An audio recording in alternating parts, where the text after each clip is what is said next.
다 읽었습니다. 6장의 우리 주제어를 보면은 맨 위에 이스라엘의 멸망이라고 이렇게 써져 있는데, 오늘 봉독한 말씀 중심에서 멸망에는 이유가 있다, 이런 제목으로 말씀 전합니다. 망하는데 이유가 없을 리가 없겠죠. 망하는 데는 반드시 이유가 있습니다. 오늘은 북이스라엘의 하나님의 선민들 아닙니까? 선택받은 백성들인데도 망하는 거예요. 그러면 하나님을 의지하고 하나님의 사랑을 입은 백성들인데 왜 망해야 될까? 이것이 아모스 선지자가 안타까운 마음으로 하나님의 말씀을 선포하고 있는 내용입니다. 아모스는 남쪽 사람이라 그랬어요. 우리 식으로 하면 남한 사람이라니까. 근데 어디 가서 전하면 북한에 가서 전하는 거야. 우리 식으로 말하면 우리가 북한에 가가지고 김정은이 너는 망할 거다 그러면 그냥 감쪽같이 죽여버리겠죠. 잡혀가든지. 근데 이제 이 아모스는 그 당시에 그렇게 잡혀 죽기는 안 했지만 굉장한 비난과 조롱과 멸시를 당했습니다. 가서 얘기를 할 때 이제 다음 7장에 나오겠습니다만은 얼마나 아모스를 업신여기고 비아냥거렸는지 몰라요. 왜냐하면 북쪽에도 선지자들이 있었거든요. 아마샤라는 사람이 이제 나올 텐데 아마샤 선지자도 있었어요. 니만 선지자냐? 자식아? 그러면서 막 욕을 해대고 말이죠. 가서 네 동네 가서 빌어먹어 이놈아 이렇게 얘기를 했단 말이에요. 7장에 이제 나와요. 그러니까 남쪽에 있으면서 북쪽에 가서 선포하라는 것은 무슨 뜻이겠어요? 북쪽에 선지자가 있기는 있는데 하나님의 선지자는 한 명도 없다는 거예요. 하나님의 뜻과 말씀을 바르게 전달해주는 선지자가 없다는 거예요. 오죽하면 남쪽에서 선지자가 올라왔겠냐. 그런데 그 선지자도 본업이 선지자가 아니었다 그랬잖아요. 뽕나무 재배하면서 양을 치는 목동이었어요. 목자, 농사꾼.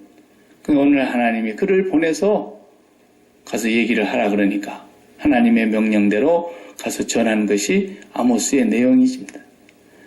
오늘의 읽은 내용을 보면은 이제 눈치가 빠르면 벌써 딱 보면서 왜 망했는가, 왜 망한다고 말씀했는가. 4절, 5절, 6절을 보면은 특별히 4절, 5절, 6절 우리가 같이 읽었는데 한번 다시 볼까요? 상하상에 누우며 침상에서 기지개 켜며 양떼에서 어린 양과 우리에서 송아지를 잡아서 먹고 비파 소리에 맞추어 노래를 치절거리며 다윗처럼 자기를 위하여 악기를 제조하며 대접으로 포도주를 마시며 귀한 기름을 몸에 바르면서 요셉의 환난에 대하여는 근심하지 아니하는 자로다. 그랬어요. 그러므로 그러면서 이제는 너희가 사로잡혀 가리니. 그러니까 이 4절, 5절, 6절 읽어보니까 분위기가 어떻습니까? 잘 먹고 잘 살았죠. 잘 먹고 잘 산 게 죄는 아니죠. 잘 먹고 잘 사는 사람이 한둘입니까? 잘 먹고 잘 사는 것을 하나님이 미워하신 건 아니고 그 앞에 이제 우리가 다시 6장에 처음부터 들어가서 보면은 잘 먹고 잘 사는 사람들의 그 신앙의 상태, 그것을 하나님이 보셨기 때문에 너희는 반드시 망할 거다. 내가 한 나라를 일으켜서 너희들을 아주 멸망하게 하겠다. 그리고 다 사로잡혀 가게 하겠다. 근데 그대로 됐어요? 안 됐어요? 하나님의 말씀은 거짓말이 없어요. 그대로 됐어요. 그래서 이스라엘이 예수님이 세상에 오시기 전에, 그러니까 이사야 선지자가 이제 활동할 즈음 근역에 북이스라엘은 없어져 버렸어요.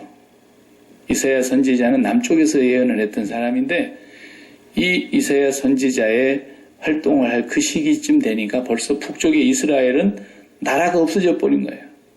왜냐하면 그 위에 지금으로 말하자면 우리는 남한이고 저 한국에 가면 위에 북한이 있고 그 위에 또 중국이 있고 그 위에 러시아가 있고 막 이러잖아요. 그때도 그 이스라엘 위에도 마찬가지예요. 이스라엘 바로 북쪽에는 아수르라고 하는 강대한 나라가 있었어요. 아시리아. 아수르라고 성경에 나와 있는 그 나라가 지금으로 말하자면 최강국이었는데 그 나라가 남쪽으로 영토를 뻗쳐서 힘을 세력을 뻗쳐 내려오면서 북쪽 이스라엘까지 싹 다 잡아먹어서 북이스라엘은 그때부터 없어져 버린 겁니다. 그래서 이 세상에 이스라엘이라는 나라가 존재하지 않는 그런 시대가 계속된 거예요. 1948년에 저 중동의 지금의 이스라엘 그 나라가 나라를 찾았지 않습니까? 그래서 유엔에 가입을 하고 독립국가가 됐죠. 1948년에. 우리나라는 그때 임시정부를 수립하고 있었을 때였는데 이스라엘은 처음으로 나라를 다시 회복한 데가 됐죠. 그러니까 이스라엘이라는 나라가 이 세상에서 아예 없어져 버렸다니까요. 하나님께서 철저하게 다 망해서 다시 일어나지 못할 정도로 그렇게 흐트러 버리셨어요. 그리고 이제 그 이스라엘 땅에는 외국 사람들이 전부 다 점령해가지고 들어와서 살도록 만들어버리고 이스라엘 사람들은 거의 남겨두지를 않았어요. 연세 많이 잡수셔서 가만 그냥 둬도 곧 돌아가실 분들이나 그냥 그 자리에 살게 하고 젊은이들은 다 끌고 가버렸어요. 자녀들을 더 이상 낳지 못하게 해버렸어요. 그리고 이스라엘 땅에 외국 사람들을 다 갖다 집어넣어가지고 외국 사람들과 피가 다 섞여서 나라가 없어져 버리게 했던 거예요. 그래서 예수님 당시에 우리가 다 신약 성경을 보다 보면은 사마리아 사람들은 옛날 이스라엘 사람들이죠. 사마리아 사람들은 피가 다 외국 피가 섞여가지고 한 동족이라고 인정을 안 해줬어요. 예. 상종도 안 하고 유대 땅에 살고 있는 사람들은 사마리아 땅을 밟지도 않고 뺑 돌아서 다녔단 말이에요. 그만큼 나라가 철저하게 망해버린 거예요. 왜 그렇게 망했고 하나님은 그렇게 멸망을 시킬 수밖에 없었을까? 그것이 오늘 본문에서 나오고 있어요. 1절을 보면은 화 있을진저, 옛날 예수님께서 바리새인들에게 하신 말씀하고 똑같죠? 화 있을진저, 너희 서기관과 바리새인들아 했을 때 화 있을진저, 저주를 받을 거라는 거예요. 누가? 시온에서 교만한 자라는 말의 번역이 조금 의역이 돼서 정확한 번역은 어떤 뜻이냐면 시온에서 나는 안전하다라고 생각하는 자들이라는 뜻이에요. 교만이라고 번역을 해버렸습니다만 시온에서 안전하다고 생각하는 자 그랬어요. 나는 이제 이만하면 안전하다 이렇게 생각하는 자들이라는 거예요. 그런 사람들은 다 저주받을 거라는 거예요. 그리고 사마리아 산에서 마음이 든든한 자 그랬는데 사마리아 산은 요새가 있는 곳이에요. 군인들로 말하자면은 큰 성이 지어져 있어서 베델이라는 성읍도 있고 사마리아 성이 아주 튼튼한 요새였어요. 요새. 그런데 사마리아의 요새에 산다고 마음이 든든하게 생각하는 사람들, 우리의 요새를 누가 감히 정복해 오겠냐, 그렇게 생각하는 사람들, 이런 사람들은 다 화가 있을 거다. 근데 그 사람들을 딱 지목을 했어요. 곧 백성의 머리인 지도자들이요. 그랬어요. 백성의 머리인 지도자들. 우리식으로 얘기해 볼까요? 그저 미국 같으면 오바마 대통령을부터 시작해서 정치하는 사람들 가운데 상원, 하원, 의원들, 그 다음에 법조계에서 일하는 재판관들, 판사들, 그리고 경제계에서 아주 재벌이요 큰 기업의 대회장들, 이런 사람들이 오늘 여기에 지금 해당되는 직접적인 사람들이라고 볼 수 있어요. 이런 사람들 보고 뭐라 그러냐면 시온에서 안전하다고 생각하고 사마리아의 요새가 튼튼하니까 이제는 걱정이 없다고 마음이 든든하다 이렇게 생각하는 너희들아 반드시 화가 있을 것이다. 이렇게 말씀하셨다 이거예요. 이런 사람들이 바로 멸망이 주어질 수밖에 없는 이유가 이제는 어떻게 살았다 했어요. 앞서 읽어봤죠? 4절에서 6절에 보면은 상하상에 누웠다. 상하가 뭐예요? 코끼리 이렇게 뿔 이렇게 길게 나온 거죠? 예. 그걸로 만든 상하 상에 누우며 그 다음에 침상에서 기지개 켜며, 여기 침상이라는 말도 침대이기도 하지만 이 뭡니까? 쭉 늘어지는 이렇게 의자가 있었던 것 같아요. 안락 의자. 요즘도 그런 거 많죠?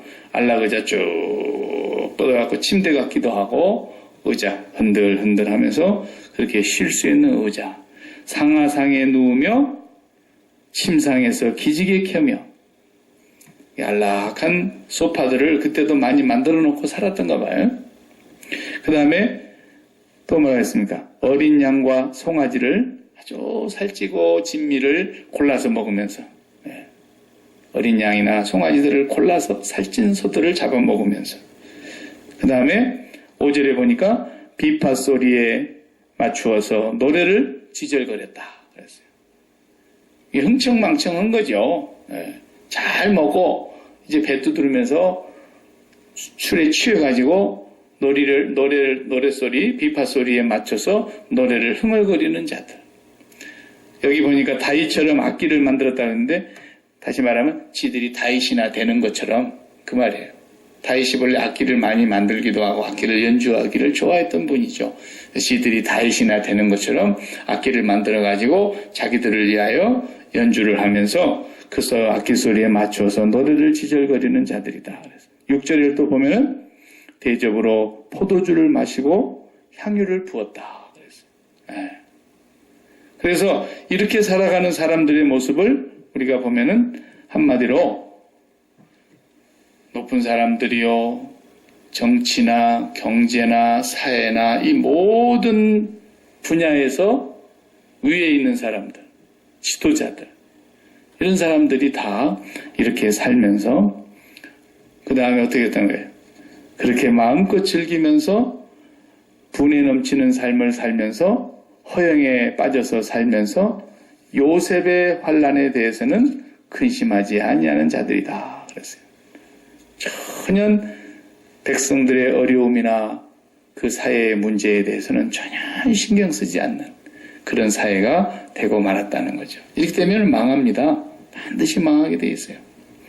역사적으로 이스라엘만 이렇게 망한 게 아닙니다.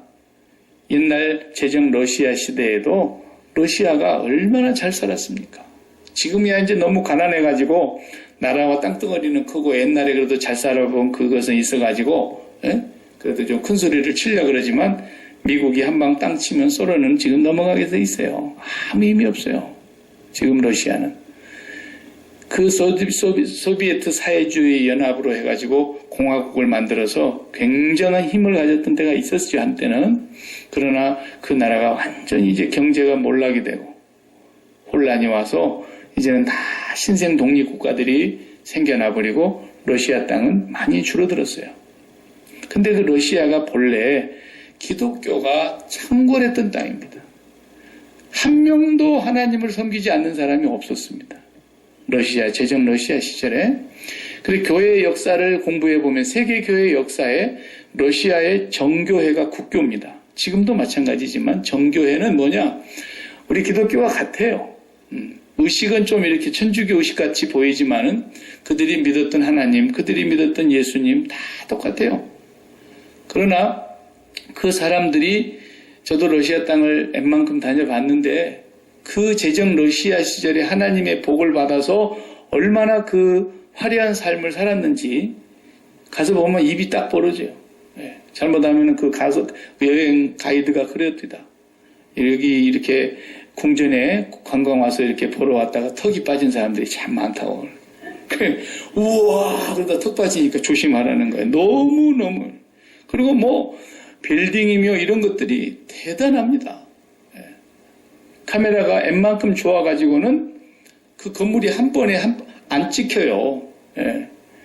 뒤에 건물을 배경으로 좀 이렇게 사진을 하나 찍으려고 해도 건물이 너무 크니까 저 멀리 가가지고 찍거나, 요즘 이제 좋은 카메라들이 있으니까 건물을 가까이서 잡아도 다 집어넣을 수 있는 카메라가 나왔지만 그거 찍기도 어려워요. 여름에 궁궐에 모여서 이렇게 아모스 6장 4절에서 6절의 말씀처럼 상하상에 눕고 침상에서 기지개 켜고 거기서 양과 소를 골라서 잡아먹으면서 포도주를 마시면서 이렇게 음악 틀어놓고 흥청거리면서 이렇게 살았던 그 모습을 제가 다 가서 봤어요. 누가 그렇게 했느냐? 러시아의 그 귀족들이. 봉건주의 사회에서 귀족들은 손 하나 까딱하지 않고 그 부를 다 누린 거예요. 그리고 그 사람들만 가는 교회가 따로 있어요.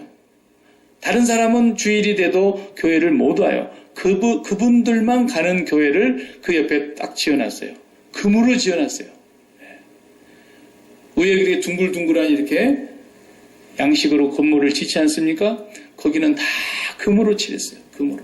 진짜 금이에요. 얼마나 복을 많이 받았으면 건물을 금으로 그냥 도배를 했다니까요. 여름 궁전을 하나를 제가 봐도 반나절을 봐도 그냥 수박 거달기식으로 봐야 볼 수 있지 촘촘히 보려 그러면은 궁전 하나를 하루 내내 봐도 며칠을 봐도 못 봐요. 그런데 이 바닥에 깔린 대리석과 양탄자 그리고 이 벽에 그려져 있는 그 그림들 천정도 그냥 우리같이 이렇게 뭘로 이렇게 폼으로 쏜 것이 아니라 천정 전체가 다 조각이며 그림이에요. 러시아에 얼마나 미술이 발달되어 있습니까? 세계적인 미술가들이 그 위에다 다 그림을 그렸어요. 거기 다 신앙적인 그림만 있어요. 나쁜 그림이 하나도 없어요. 다 하나님 섬기는 때의 그 찬란했던 그런 모습들을 거기다 그려놨어요. 근데 그 귀족들은 손 하나 까딱 하지 아니하고 이렇게 오늘 아모스가 선포하고 있는 내용대로 진짜 상아로 장식되어 있는 그런 침상에 눕고 그리고 한락한 침대에 한락한 의자에 그리고 고기의 진미를 포도주와 함께 먹으면서 그렇게 누렸던 거예요. 누가 그렇게 해줬습니까? 노예들이. 농노라 그랬죠. 노예들이. 그래서 노예들이 또 가는 예배당은 따로 있어요. 이들은 귀족들이 가는 예배당을 들어갈 수가 없어요. 노예들이 가는 예배당에 가서 예배를 드리면서 그렇게 하면서 노예들이 얼마나 많이 죽어가는지 병들어 죽고 일하다 죽고 사고 나서 죽고 그냥 죽는데 노예를 그걸 사람으로 취급을 안 하던 시절이 됐기 때문에 귀족들은 노예가 죽는 것에 대해서는 그냥 염소 한 마리 죽은 거나 귀족 한 명, 노예 한 명 죽은 거나 똑같이 취급을 한 거예요. 그게 러시아 기독교의 상태였습니다. 그때 당시에 목사들이 신부죠. 우리 같으면 이제 그때는 그게 신부죠. 러시아 정교회 신부들은 모여가지고 그렇게 저잘거리면서 뭘 논의했느냐. 신학적인 논의를 한다 그래가지고 축도를 할 때 손을 이렇게 해야 되느냐, 이렇게 해야 되느냐 그런 모양이나 논의하고 그 다음에 성찬 예식을 하는데 성찬 예전을 하다 보니까 파리가 날아와가지고 성찬 예전에 그 포도주 잔에 그냥 파리가 뻥 빠져버렸다. 예. 그러면 이 파리가 성화돼 버린 거냐, 포도주가 더러워진 거냐, 이런 걸 신학적으로 논의했다니까요. 에? 천사는 바늘 끄트리에 몇 명이나 앉을 수 있을까? 이런 건 논의하고 말이죠. 미친 짓거리를 한 거예요. 그러고 있을 때 노예들은 다 죽어가면서 병들어가면서 그렇게 허리가 휘도록 농사짓고 수고해서 번 것을 다 귀족들한테 갖다 바치고 이렇게 살다 보니까 그것을 보고 이걸 뒤집어 엎어야 된다고 생각했던 사람들이 생겨나기 시작한 거예요. 그게 공산주의 사상 아닙니까? 만국의 노예들이여, 만국의 노동자들이여 단결하라. 그래서 이 프롤레타리아 우리가 저 부르주아 독재하는 것들을 다 죽여야 된다. 저희들이 저렇게 누리고 평화롭게 살아가면서 저렇게 마음껏 누리고 있는 이 모든 것이 다 너희들이 수고해서 얻은 거 아니에요. 우리가 그걸 다시 되찾아야 된다. 그래서 만들어낸 게 공산당 혁명 아닙니까? 러시아 혁명. 그래서 러시아가 붉은 피바다가 된 거예요. 그 귀족들이 다 죽고 그들을 전부 다 쓸어버리고 그리고 이제 볼셰비키 혁명이 성공해가지고 공산당이 들어서서 러시아가 없어져 버리고 소비에트 사회주의 연방공화국 그렇게 아주 다 뭉친 거 아니겠습니까? 물론 그 공산주의도 하나님이 없었기 때문에 그저 70년 만에 막을 내리고 다시 옛날 러시아로 이름을 바꾸었지만 지금 보세요. 아무 힘이 없어요. 그저 옛날 그 갖고 있는 것 때문에 지금 조금 목소리 높이고 떵떵거리는 것이지 미국이 그냥 확 밀어버리면 안 붙잡아주면 나라가 설 수가 없는 형편입니다. 사실은. 자, 러시아만 그러란 법이 없어요. 이스라엘만 그러라는 법이 없어요. 미국도 정신 차리지 않으면 하나님께서 너희들 이 화에 쓸진저. 어떤 사람들? 너희들이 갖고 있는 그 요새, 너희들이 갖고 있는 그런 현대화된 최신식 무기, 그리고 너희들이 갖고 있는 그런 수많은 재정적인 능력들이 너희들에게 안전하다고 생각하느냐? 그렇게 생각하는 자들을 하나님께서 반드시 심판하신다는 거예요. 자, 세상 얘기 쪽으로도 그렇다고 적용할 수 있겠지만 오늘 본문을 우리가 우리에게로 적용해 보면 하나님 믿는 사람들에게 아모스가 선포하고 있는 메시지예요. 예수 믿는 사람들의 마음속에 무엇으로 안정감을 찾느냐 이거예요. 나는 이제 이만하면 됐다. 나는 이제 마음이 든든하다. 누가 그랬어요? 누가복음에 그런 사람 하나 나오죠? 밭에 소출이 풍성해졌는데 지금 있는 창고에다가 쌓아놓기는 너무 창고가 좁고 부족해서 그 창고를 헐어버리고 더 넓게 크게 지어놓고 거기에 여러 해 쓸 물건을 쌓아놓고 내 영혼아 이제는 편안하다 쉬자 그리고 먹고 마시고 즐기자. 바로 거기를 의지하고 있는 사람들. 그것을 통해서 자기의 마음의 평안과 안정과 든든함을 갖고 있는 사람들. 이 사람들은 하나님이 자기의 피난처이거나 하나님이 자기들의 반석이 아니었다라는 거예요. 이런 자들은 반드시 하나님이 심판하시겠다고 하시는 말씀인 거예요. 지금도 마찬가지예요. 지금도 사도 바울은 골로새 교회에서 편지할 때 그랬고 빌립보 교회 편지할 때도 그랬고 빌립보 교회 성도들에게 그렇게 했지 않습니까? 내가 전에도 여러 번 경고를 했고 지금도 눈물을 흘리며 또 말하거니와 너희들 가운데에는 그리스도의 십자가의 원수로 행하는 자들이 있다. 교회 안에 그리스도의 십자가의 원수로 행하는 자들. 어떤 사람들인가 설명을 해놨어요. 그들의 신은 뭐라 그랬어요? 배요. 그들의 신은 배요. 그리고 그들의 영광은 뭐예요? 부끄러움에 있고. 그리고 땅의 일만 생각하는 자라 그랬어요. 어떻게 해서든지 내가 땅에서 안정된 삶을 찾아야 되겠고 땅에서 내가 어떤 것을 준비를 해서 내 노년까지 든든히 살아야 되겠다. 이렇게 살아가는 마음을 가지고 있는 사람들은 반드시 하나님께로부터서 징계를 받을 거라는 거죠. 뭐 때문에 여러분이 마음이 든든한가 한번 보세요.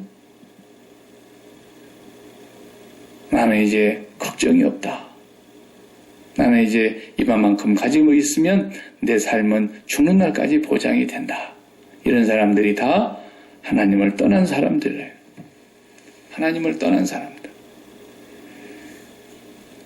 그래서 이런 사람들에게 반드시 하나님께서 멸망으로 징계의 심판을 내리신다는 말씀이 오늘 이 아모스 6장의 전체의 주제가 되는 것입니다. 다윗은 우리가 지금 사무엘상에서 보고 있지만 무엇에서 안정을 찾던가요? 처음에는 잠깐 흔들렸죠? 골리앗의 칼도 가져가 보고 그 다음에 내가 저 국경을 넘어서 블레셋 땅 가드에 가서 아기스에게 의존해서 내가 거기서 일시적으로 피난을 하면서 사울이 죽을 때까지 내가 기다려야 되겠다. 그랬다가 그만 큰 봉변을 당할 뻔하지 않습니까? 그리고 그거 얼마나 참 기가 막힙니까? 살아남으려니까 미친 척을 하고 어떻게 하다가 침을 억지로 내뱉으면서 끄적끄적 하다가 간신히 살아나와가지고 그가 하나님 앞에서 처절하게 고백을 하죠. 여호와가 나의 피난처다. 내가 피할 곳은 하나님 한 분밖에 없구나. 그걸 이제 훈련을 해나가는 겁니다. 그러니까요, 예수 안 믿는 사람 우리가 얘기하지 맙시다. 세상 사람들 얘기할 거 없고 예수 믿는 사람 안에 환난이 오거나 역경을 만나거나 실패하거나 뭐 모든 것을 다 잃어버렸다거나 어떤 문제가 생겼을 때 그것은 반드시 무슨 뜻이 있는 거냐면 철저하게 하나님에게만 돌아오라고 하는 뜻입니다. 근데 그걸 모르니까 하나님 왜 이걸 왜 가져가십니까? 어서 다시 돌려주시옵소서. 돌려주시옵소서. 매 그 기도만 하고 있는 거예요. 다시 그날이 오게 해 주시옵소서. 다시 그 시절이 돌아오게. 절대로 그렇게 해갖고는 안 돼요. 하나님은 하나님의 백성들을 훈련시킬 때 어디까지 가게 하시느냐 하면 내가 더 이상 물러설 곳이 없구나. 더 이상 내가 배수진을 칠 곳이 없구나. 하나님 아니면 내가 살 수 없구나라는 마지막 코너까지 하나님이 밀고 가십니다. 거기에서 손끝만이라도 의지할 것이 있어가고 그래도 이것이라도 그러면 하나님께서 계속 밀어붙여요. 그게 누구였습니까? 둘째 아들. 돼지가 먹는 쥐염 열매라도 먹을 것만 있었으면 안 들어왔습니다. 그 친구. 그죠? 근데 그것도 배를 채울만 하긴 했는데 더 흉년이 계속되니까 그것마저도 주는 자가 없었다 그랬어요. 돼지 쥐염 열매 같은 그런 돼지밥을 먹더라도 먹을 수만 있었으면 안 들어왔을 거라고요. 근데 심한 흉년이 계속됨으로써 더 이상 내 목구멍에 조금도 불칠할 것이 없게 됐을 때 그때야 하나님이 아버지의 집이 얼마나 부유한 것이 많다는 걸 알면서 아버지의 집으로 돌아오지 않습니까? 하나님은 우리가 요만큼이라도 마음에 의지하고 요 정도 내가 이제 마련해놨으니까 됐어. 내 인생은 이제 든든해.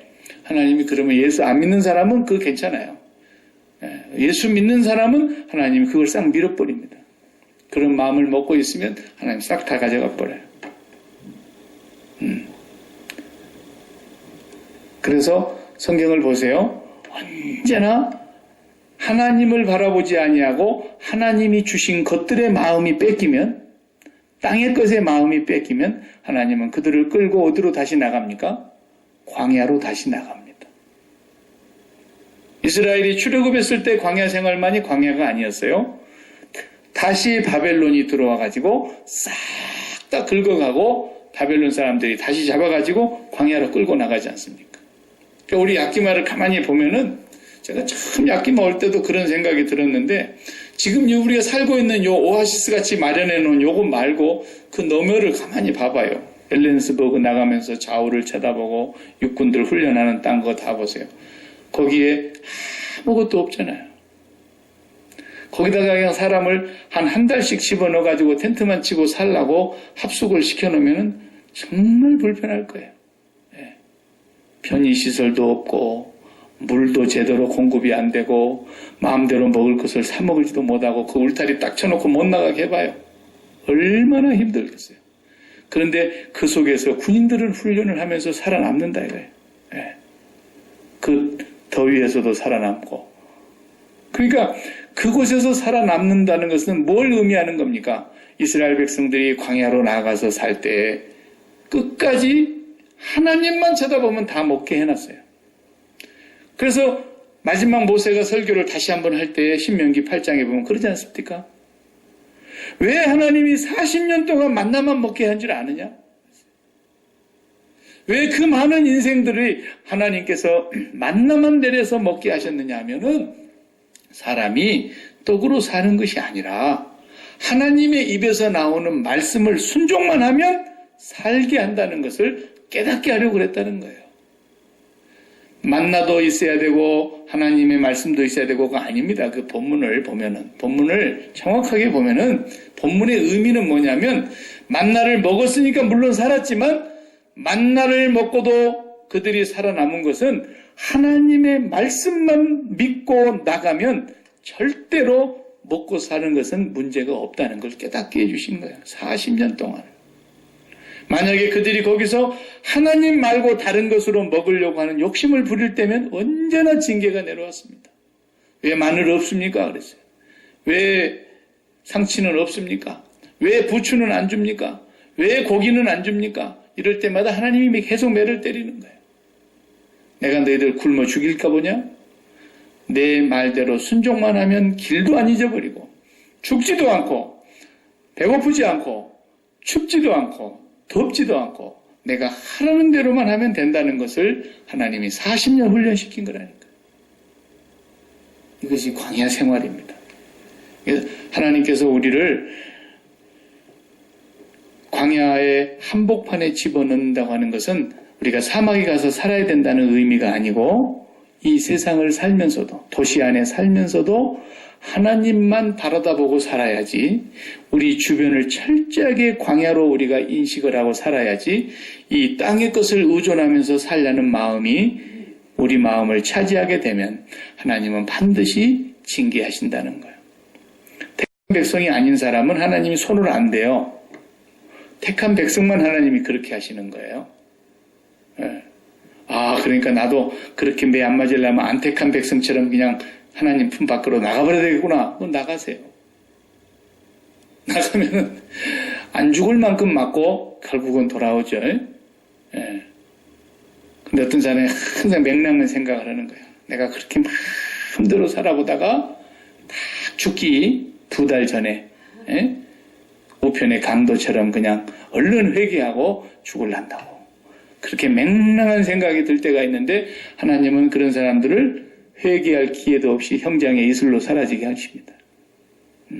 하나님이 만우리 여김을 받는 분이 아니잖아요. 하나님의 백성들은 감히 그런 생각을 꿈에라도 해서는 안 돼요. 우리가 이 세상을 살면서 어떤 상태에 놓여도 하나님의 말씀을 내가 놓지 않는 한 나는 결코 망하지 않는다는 확신이 있어야 돼요. 다윗이 10년 동안 광야 생활에서 도망다니면서 배운 거 그 한 가지예요. 그 한 가지. 하나님이 그 훈련을 다 시킨 다음에야 이제 광야 생활이 끝나고 왕위에 올렸어요. 왕위에 올려놓으니까 뭐라 그래요? 야, 이제 내가 이 왕자를 가졌으니 내가 살겠다. 다윗은 한 번도 그런 생각을 하질 않았는데 말년에 그 생각을 한 번 했다가 엄청나게 매를 맞았어요. 왕위에 올려놔도 여호와가 나의 피난처입니다. 광야에 밀어넣어도 여호와만이 나의 피난처입니다. 여호와만을 의지하는 물가에 심겨져 있는 나무처럼 사는 사람이 되기를 하나님이 원하셨던 거죠. 오늘 우리에게 하나님이 부유하신 분이니까 우리가 뭐 사업을 해서 성공할 수 있고 많은 재물을 얻을 수도 있는 거죠. 우리가 못하라는 법이 어디 있겠습니까? 또 우리 자녀들 가운데 그런 자녀들이 안 나온다는 보장이 어디 있겠습니까? 그러나 하나님이 아무리 우리를 그렇게 부유하게 만들어 주신다 할지라도 그것으로 인해서 내 마음이 든든한 생각이 꿈에라도 들어온다면 하나님께서는 그냥 물풍선 터뜨리듯이 터뜨려 버리는 거죠. 그래서 우리 마음은 끝까지 하나님에게만 두고 하나님에게만 우리의 마음의 피난처를 삼고 하나님이 계셔서 나는 든든하다. 하나님이 계시니까 나는 안정된다. 하나님이 계시니까 나는 만족하고 행복하다. 하나님이 계시면 나는 아무 걱정이 없다. 이렇게 살아가는 사람들을 하나님께서 기뻐하시고 그 믿음을 하나님께서 가장 귀하게 여기십니다. 그냥 조금 여유가 생기면 이제 나도 상하상에 한번 누워봐야 되겠다. 조금 더 여유가 생기면 나도. 그래서 그 부자들 다니는 백화점을 제가 어느 날 집사람하고 구경에 가봤어요. 여보, 내가 이런 걸 사주지는 못하지만 세상에 이런 것도 있다는 것을 눈으로 윈도우 쇼핑을 즐기시기 바랍니다. 그러고는 가봤어요. 그랬더니 가방 하나가 이렇게 가격이 붙어 있더라고요. 여기 옆에 딱 이렇게 메고 다니는 가방이. 그 부자들만 가는 백화점이었는데 얼마인가 봤더니 이렇게 보니까 500불이 아니고 5,000불 이렇게 붙어 있더라고요. 5,000불짜리 끼고 다니는 거예요. 거기에다가 또 손가락을 끼는 거, 그 다음에 또 거기다가 입는 옷에, 그래서 남자 코너에 가서 제가 구두를 하나 이렇게 봤습니다. 남자들 구두를 얼마나. 이렇게 봤더니 보통 1,000불 이렇게 붙어 있더라고. 구두 한 켤레가 1,000불. 그래서 속으로 1,000불이 날라 그러더라고. 그렇게 사는 거예요, 부자들은. 그러면서 돈이 많으니까 하나님이 주신 것인 줄 모르고 이제 나는 안전하다, 든든하다. 이것이 계시록에서 우리가 봤던 대로 바벨론 아닙니까? 바벨론. 그런데 그 바벨론이 마지막에 무너지는 모습을 보면서 통곡하고 울부짖는 거 보십시오. 오늘 우리는 세상을 살면서 하나님의 자녀들은 하나님께서 나를 부유하게 하셔도 마음이 그리 쏠리지를 아니하고 하나님이 나에게 조금 공고한 날을 주셔도 내 마음이 염려나 걱정과 두려움에 휩쓸리지 아니하고 여호와가 나의 피난처입니다. 여호와의 사랑을 나는 믿습니다. 하나님은 결단코 그 사랑하는 자녀들을 버리지 아니하시며 우리에게 돌을 주는 분도 아니고 뱀을 갖다 주는 분도 아니고 반드시 떡을 주시는 분이며 하나님의 자녀들에게 하나님께서 재앙을 내리시는 것이 아니라 장래의 소망과 평강을 주시는 분이라는 걸 나는 분명히 믿습니다. 그걸 볼 때 어디를 보면서 주님의 십자가를 바라다보면서 나를 그토록 사랑하신 하나님의 사랑을 거기서 확인하라는 거예요. 확인하라는 거예요. 여러분 십자가를 바라다볼 때 그것을 확인하고 늘 살면서 제가 늘 얘기했지만 한 가지 더 기억해야 될 것은 내 주제를 알아야 된다. 내 주제. 사치가 뭡니까? 사치는 자기 주제를 모르고 분에 넘치도록 돈을 투자하고 자기의 정열을 다 쏟아붓는 거 아닙니까? 허영과 사치. 그런데 우리가 그 허영과 사치심이 죽는 자리가 바로 십자가 자리라 그랬잖아요. 내 분수를 알면은 우리가 그렇게 살지 않아도 되거든요. 내 분수를 보면은 내가 십자가 자리가 내 분수에 맞는 자리인데 항상 그걸 생각하면은 언제나 감사합니다. 그냥 실반지 하나 끼고 있어도 감사하고 손가락이 그냥 반질반질해도 감사하고 왜? 내 분수가 본래 십자가 자리였으니까. 내 몸에 좀 뭔가 병이 생겨가지고 불편해도 십자가 자리를 바라보면서 저기가 내 자리다라고 하는 자기 분수를 알면 그것이 감사하고 자식이 좀 내 마음에 안 드는 것 같아도 십자가 자리를 보면서 내 분수를 알면 또 감사하고 언제나 그 십자가 자리 앞에서 우리의 삶은 늘 감사할 수밖에 없고 과분하다. 오늘 아침에 제가 새벽 예배 시간에 김은구 선교사님 얘기 잠깐 했는데 그분이 여기서 12일 동안 머물러 계시면서 아침에 호텔에 제가 꼭 모시러 가면은 매일 아침마다 항상 하는 말씀이에요. 와, 날씨 좋다. 너무너무 날씨 좋다는 거야. 약기만 날씨가. 이렇게 좋을 수가 있냐. 이제 가가지고 다시 선교지에 들어가셔서 연락이 왔는데 지금 학생들이 모여서 계약을 해서 신학교에서 수업을 하는데 더워가지고 교실 안에서는 아예 공부를 못하고 그냥 밖에서 그냥 그늘나무 밑에서 다 공부하고 그리고 잠을 자라고자 다 공부 끝나서 밥 먹여서 들여보내면은 안 들어가고 다 밖에서 그냥 배회하다가 10시쯤 되면은 이제 그때 건물이 좀 식어가지고 그때서 잠들러 간다는 거예요. 너무너무 덥다는 거죠. 그런 분이 거기서 그렇게 20년을 살다 보니까 여기 와서 보니까 얕기만은 진짜 너무너무 좋다는 거예요. 그거 한 가지 들으니까 제가 할 말이 없어요. 제 분수가 십자가 자리가 내 분수에 맞는 자리인데 내가 이렇게 좋은 공기 밑에서 사니 얼마나 감사합니까? 우리가 사치라고 지금 이 사는 것이 우리에게는 사치예요. 사치. 이 정도 사는 게 벌써. 십자가를 잊어버리면 그걸 모르는 거예요. 늘 감사하시기 바랍니다. 기도하십시다.